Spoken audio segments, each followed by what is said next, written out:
Bonjour, bonsoir à tous. Bienvenue dans cette nouvelle vidéo qui sera consacrée à la correction du baccalauréat F et BT en ce qui concerne le sujet d'informatique, surtout sur la session 2022. Alors, la présentation est derrière cette vidéo. Je suis Georges Tuente, ingénieur et PLEC en informatique, aujourd'hui promoteur de l'Institut de formation reconnu comme l'institut numéro 1 actuellement, le leader en informatique, et également promoteur de la collection, le leader en informatique. Alors, asseyez-vous confortablement, installez-vous, prenez des notes, prenez un bic et de quoi noter. Nous allons démarrer notre correction. Alors, on y va, c'est parti. Alors, nous allons tout de suite commencer avec la première partie de notre épreuve, qui porte sur la production des contenus numériques.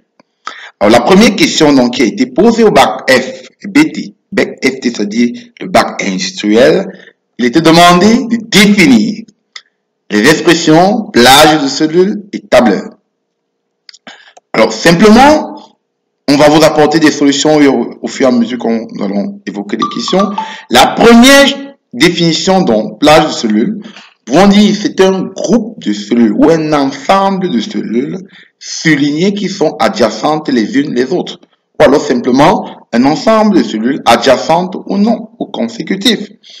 On peut également dire qu'un tableur, là également on peut avoir une pléthorique de définitions, mais la définition la plus simple que j'ai adoptée ici, c'est un logiciel permettant d'effectuer automatiquement, de façon massive, les calculs dans un tableau.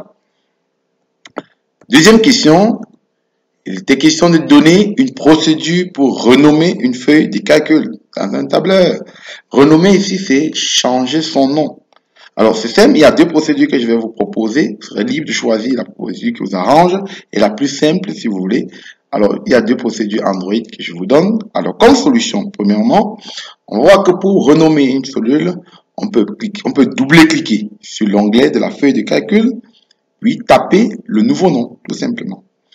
Ou encore, on peut cliquer sur le bouton droit, sur l'onglet de la feuille de calcul, puis renommer, puis taper le nouveau nom. Encore aussi simple que ça. Alors, troisième question, donner le rôle de la fonction rang. Alors, quand on dit que le rang, ça veut dire qu'on est en train de faire quoi? De classer. Dans le rang, l'objectif du rang, c'est de mettre des personnes dans l'ordre, c'est-à-dire on fait un classement. On va donc dire que la solution, c'est quoi? Le rang permet de classer les valeurs sur une plage de cellules, entre parenthèses, dans l'ordre croissant ou décroissant. On peut faire le rang du plus petit au plus grand ou du plus grand au plus petit. Ainsi de suite. Donc, en quatrième question, donner un exemple de logiciel d'application permettant de, on va voir qu'il y a deux catégories qu'on demandait. Il y a planifier un projet et réaliser un dessin technique. Alors, je vais vous présenter le résultat dans un tableau. Regardez, comme solution. Alors là, dans un tableau, on voit que pour réaliser un schéma technique de spécialité, on peut utiliser le logiciel AutoCAD, Archicad, Electrically. Il y en a tellement de logiciels, je ne peux pas tout citer ici. Vous qui faites peut-être F, ceci, F, cela, vous pouvez juste mentionner le nom utiliser dans votre spécialité pour le dessin. Maintenant, pour planifier un projet, évaluer un projet, il y a Microsoft Project, Zoho Project, Gantt, etc. Alors, deuxième partie de notre épreuve est portée sur le réseau informatique et la protection d'un environnement de travail. Alors, il y a deux exercices dans cette partie. Le premier exercice porte uniquement sur le réseau informatique. Alors là, nous observons là à l'écran que nous avons un schéma et une situation problème. Je vais lire la situation problème pour que nous essayions d'analyser les faits avant de prendre aux questions. Pour automatiser la gestion d'une petite structure de la place, on vous propose d'aider à réaliser une configuration de réseau informatique sur une superficie de 2 hectares, selon le modèle du schéma topologique ci-dessous. Alors, vous avez le schéma juste à côté, là. Alors, la première question, c'est quoi? C'est de définir ce qu'on appelle en APC l'évaluation du savoir. Alors, définir réseau informatique. Je dis, attention, beaucoup ont tendance à définir en classe de terminale le réseau informatique comme un ensemble d'ordinateurs. Je dirais non, parce que lorsqu'on voit un réseau, il n'y a pas seulement les ordinateurs dans le réseau, On peut retrouver les imprimantes, on peut retrouver les scanners, et ainsi de suite. Et lorsqu'on a déjà plusieurs équipements, plusieurs éléments de nature différente, on les appelle en général les équipements. Donc on va donc dire que comme solution, le réseau informatique est un ensemble d'équipements interconnectés entre eux dans le but de s'échanger les informations suivant un protocole bien défini. Deuxième question, identifier le type de réseau informatique utilisé. Alors ici, on a dit qu'on a fait, vu la distance, selon la distance, on a dit qu'on a fait à une petite structure. Donc en fait, une entreprise, si vous voulez. On peut dire la taille d'une entreprise, une petite structure. Donc quand on dit qu'il y a une petite structure, ça nous fait penser soit au LAN, soit au WLAN. On parlera de LAN lorsqu'on a fait le type de liaison entre les équipements, c'est le câble. Et lorsque les liaisons se font avec le Wi-Fi, par exemple, on parle de WLAN. Au regard du schéma, on constate que les équipements sont connectés par un câble, par des câbles. On va donc dire que c'est un LAN. Donc la solution, LAN. Très bien. Troisième question, identifier l'adresse IP utilisée. Alors, identifier l'adresse IP utilisée. Alors là, on ne va pas réfléchir. La classe d'adresse, je voulais dire, c'est la classe C. Pourquoi? La classe d'adresse utilisée. Déjà, je rappelle qu'il y a trois classes. Pour ceux qui ne comprennent pas pourquoi il y a dit C. Il y a la classe A, la classe B et la classe C. On identifie une classe en fonction de l'intervalle auquel appartient le premier nombre de l'adresse IP. Alors, quand on regarde par exemple ici, regardez bien, vous allez voir que le premier nombre de l'adresse IP qui est sur le schéma, c'est 192, quelle que soit l'adresse, 192.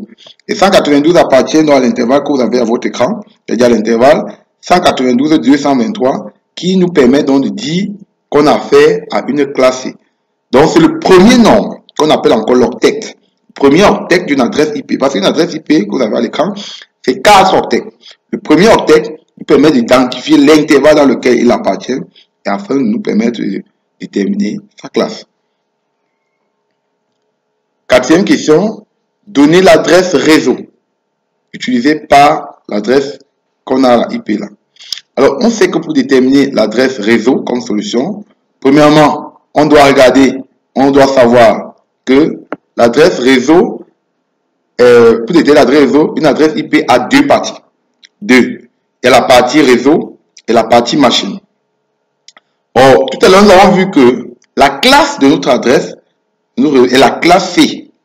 Lorsqu'une adresse IP est de classe C, les trois premiers octets sont appelés la partie réseau et le dernier octet, puisqu'on a dit qu'il y a 4 octets, les trois premiers octets sont appelés la partie réseau et le dernier partie machine. Ça, c'est dans le cas où on est en classe C. Donc, quand on est en classe C, les trois premiers octets, c'est la partie réseau et le dernier octet, c'est la partie machine. Le principe pour déterminer l'adresse réseau est le suivant. On ne modifie pas la partie réseau, donc on conserve. Vous voyez, vous regardez. La partie réseau, c'est 192.168.1 comme on voit à l'écran. On ne touche pas à cette partie. Et on peut mettre la partie machine à 0. C'est-à-dire qu'on met juste le dernier octet à 0 parce que c'était la partie machine, tout simplement. Alors, toujours dans la deuxième partie, nous avons un deuxième exercice, protection d'un environnement de travail. Alors là également, je vais lire pour qu'on prenne vraiment connaissance du contenu de cet exercice. Alors, l'ordinateur de ton ami présente quelques dysfonctionnements depuis nous voulant ouvrir un fichier de sa clé USB. Le système lui envoie le message « Une menace a été détectée ». Il se plaint par ailleurs de ce que certains de ces documents présents dans la clé USB ont été modifiés ou supprimés. De plus, l'alimentation en énergie électrique connaît des fluctuations. Il te demande de lui proposer des solutions à ces dysfonctionnements qui menacent la sécurité de son environnement de travail. À partir des connaissances acquises, répondre aux questions suivantes. Alors tout d'abord, en première question, on demande de définir sécurité informatique. Alors la définition la plus évidente, c'est que la sécurité informatique est une discipline qui vise à s'assurer que les ressources matérielles et logicielles d'une organisation sont uniquement utilisées dans le cadre prévu.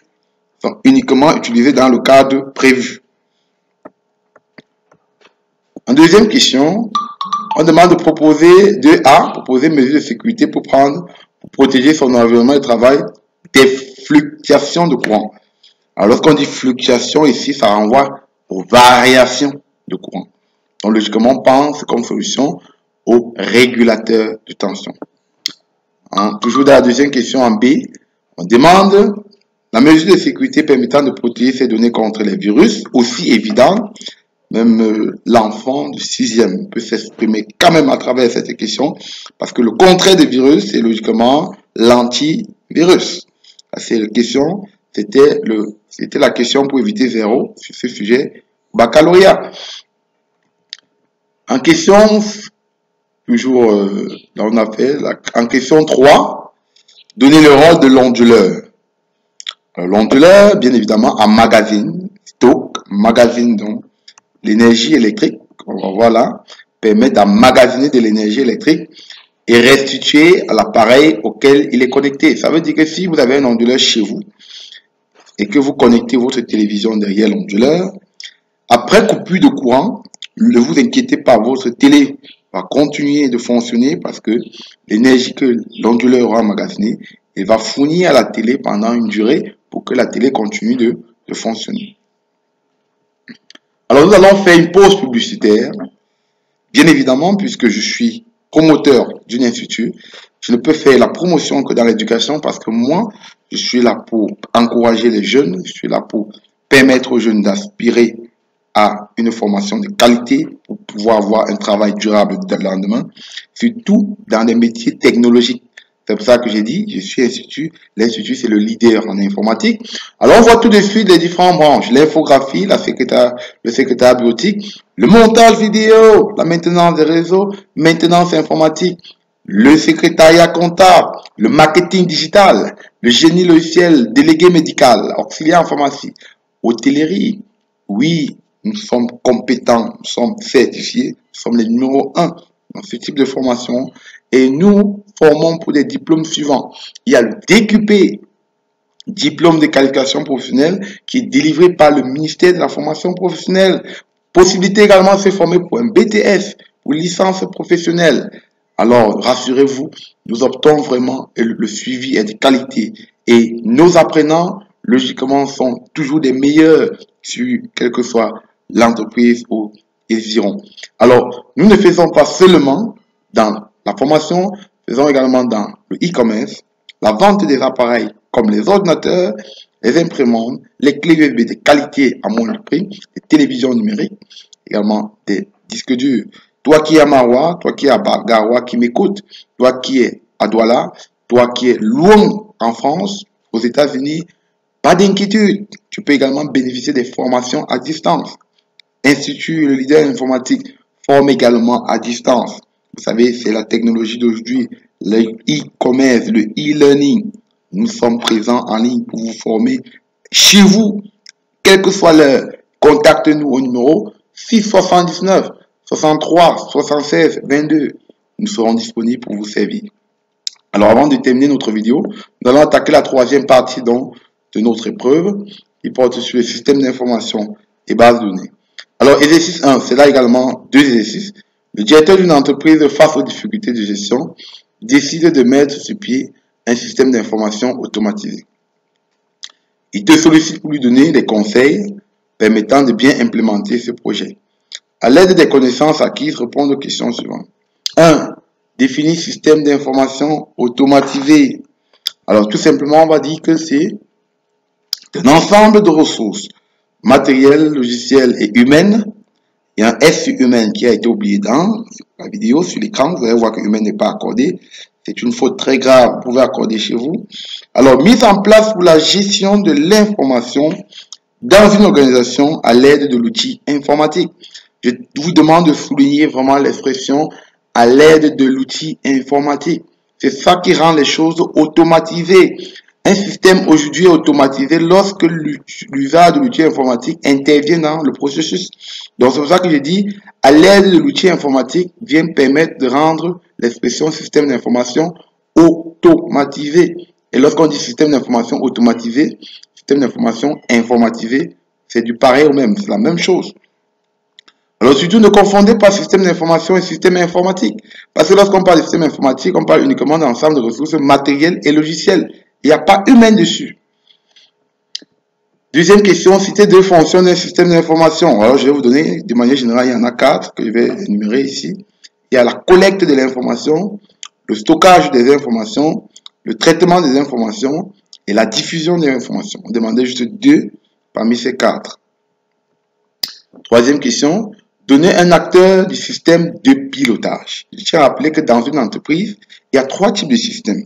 Il y a le système de pilotage qui prend les décisions, bien évidemment. C'est un système où on prend des décisions. Il y a le système opérant où on applique des décisions prises par le système de pilotage. Et enfin, il y a le système d'information. Alors, quand on regarde dans le texte, on dit le directeur d'une entreprise, face aux difficultés, décide.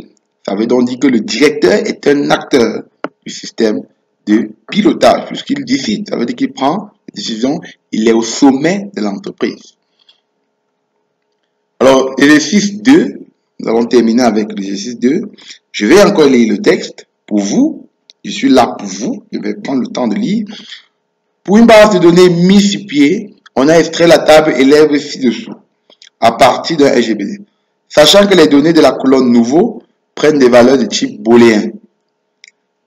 Vous êtes chargé de l'implémentation de cette base de données.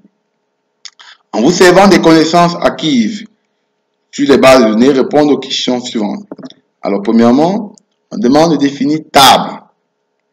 Il ne s'agit pas de la table qui est chez vous, pas la table à manger. Ici, il s'agit de la table dans le cadre des bases de données relationnelles.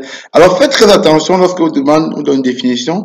Répondez et donnez la définition généralement qui cadre avec le contexte dans lequel on se trouve.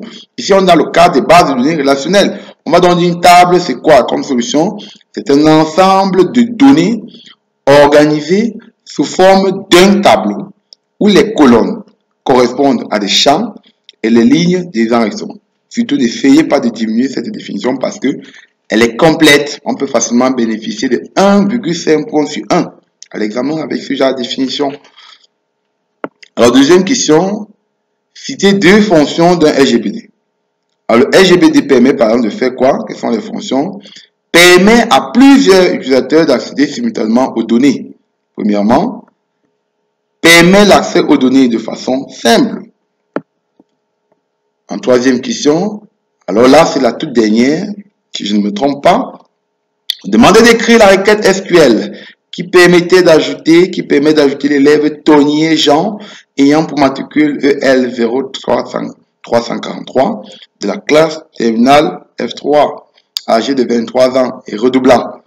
Alors, pour ajouter, lorsqu'on vous demande d'écrire une requête SQL et que vous n'avez pas la maîtrise de la requête SQL, rassurez-vous au moins si on dit ajouter et insérer, on pense à insert into. Donc même si on ne peut pas écrire la suite, le insert into peut vous permettre de bénéficier d'un 0,25. Afficher, select, supprimer une donnée, delete, et ainsi de suite. Donc là, je vais d'abord mettre quoi? Solution. Je mets d'abord insert into. Maintenant, je mets le nom de la table. On dit la table, c'est élève. Là, j'ouvre la colonne, la parenthèse. Je mets dans les différentes colonnes dans l'ordre. Regardez bien la table qui est affichée sur votre écran. Vous allez voir, la première colonne, c'est matricule. Après, il y a nom. Après, il y a prénom. Après, il y a classe, spécialité, âge, nouveau. Après, je mets value. Value, voilà. Je mets maintenant value pour pouvoir mettre, j'ouvre la parenthèse, je mets les valeurs qui correspondent à chaque colonne dans l'ordre. Il y a le matricule.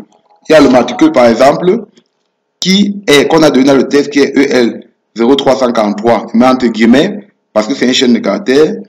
Il y a le nom, Tonier, voilà. Entre guillemets, c'est une caractère. Il y a le prénom Jean.